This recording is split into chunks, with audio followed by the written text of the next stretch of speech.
ও মা, বল। মিষ্টি খেতে ইচ্ছা করছে। এত রাতে মিষ্টি? দেখ কটা বাজে, 11টা বেজে গেছে, এখন কোথায় মিষ্টি পাবো? ঘরে বানিয়ে দাও না। ঘরে বানিয়ে দেবো? এই যে এটা আনলে আজকে, এটা দিয়ে বানিয়ে দাও।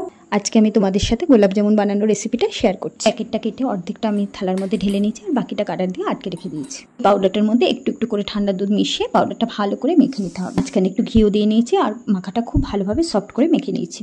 এরপর একটা পাত্রের মধ্যে 1.5 বাটি চিনির সাথে 1.5 বাটি জল এবং তার মধ্যে 3-4টে এলাচ দিয়ে শিরাটা রেডি করার জন্য গ্যাসে বসিয়ে দিই। যে মাখাটা মেখে রেখেছিলাম সেখান থেকে ছোট ছোট লেচির আকারে কেটে নিয়েছি আর এখানে মোটামুটি আমার 18টার মতো লেচি হয়েছে। হাতের তালুতে একটু একটু করে ঘি মাখিয়ে অর্ধেকটা করেছি গোলাকার শেপের আর অর্ধেকটা একটু লম্বা করে ল্যাংচার মতো শেপ দিয়ে নিচ্ছি। বলে আমার সুন্দর করে শেপ দেওয়া হয়ে গেছে আর এদিকে দেখো শিরাটা ফুটে একটু ঘন হয়ে এসেছে। এটাকে একটু পাশে সরিয়ে রেখে ঢাকা দিয়ে দিলাম।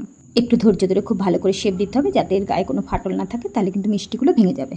কড়াই গরম করে তাতে রিফাইন তেল দিয়েছি আর বাড়তি টেস্টের জন্য একটু ঘিও অ্যাড করেছি, তবে ঘি না থাকলে শুধু রিফাইন তেলেও এটা করা যায়। এরপর লো টু মিডিয়াম হিটে গোল্ডেন ব্রাউন হওয়া পর্যন্ত এই মিষ্টিগুলোকে ভেজে নিয়েছি।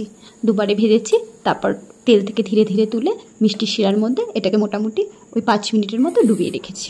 দেখো মিষ্টিগুলোর মধ্যে রসটা ঢুকে কি সুন্দর মিষ্টিগুলো সফট হয়েছে। এবার এই বাটি থেকে মিষ্টিটাকে একটা বড় খোলা পাত্রের মধ্যে ঢেলে দিয়েছি। তোমরা যারা রেডিমেড মিক্সচার দিয়ে গোলাপ জামুন বানাতে ভয় পাও তারা একবার এনে এই পদ্ধতিতে বানিয়ে দেখো, আমি গ্যারান্টি দিয়ে বলতে পারি অসাধারণ লাগবে। দারুণ লাগছে, দারুণ হয়েছে।